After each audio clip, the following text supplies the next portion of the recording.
নমস্কাৰ সকলোকে স্বাগতম জনাইছোঁ মোৰ এটা নতুন ভিডিঅ'লৈ। বাহিৰত সাংঘাতিক ধৰণৰ বৰষুণ আৰু ভিতৰত মইনো কি কৰিছোঁ পিটপিটাই ঘূৰি ফুৰিছোঁ আৰু ফ্ৰিজটো খুলি চাই দেখিছোঁ মাছৰ মূৰ এটা আছে, বিশেষ একো নাই।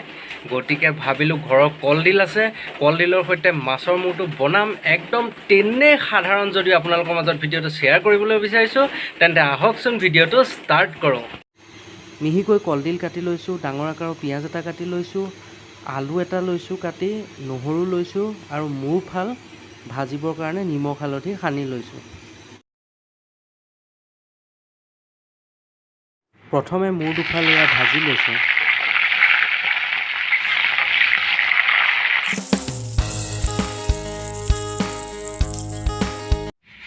তেলতে এয়া কেইটামান পাঁচফোৰণ দিলোঁ আৰু নহৰু বটাখিনি দি দিছোঁ। লগতে দুটা জলকীয়া দিলোঁ।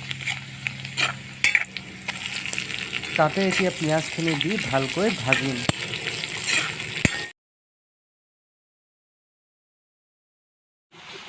পিঁয়াজখিনি সম্পূৰ্ণৰূপে ভাজি হোৱাৰ পাছত আলুখিনি দিছোঁ। এয়া নিমখ দিছোঁ,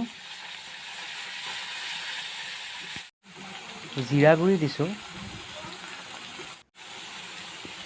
আৰু এতিয়া দিছোঁ সেই কাটি থোৱা কলডিলখিনি।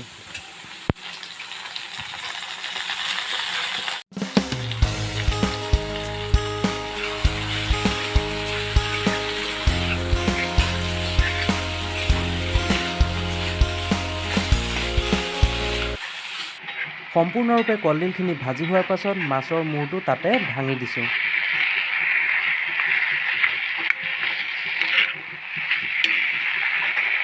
অকণমান ঢাকোনখন লগাই দিছোঁ। প্ৰায়খিনি সম্পূৰ্ণ হৈ উঠিছেই। শেষত জোখমতে হালধি দিছোঁ।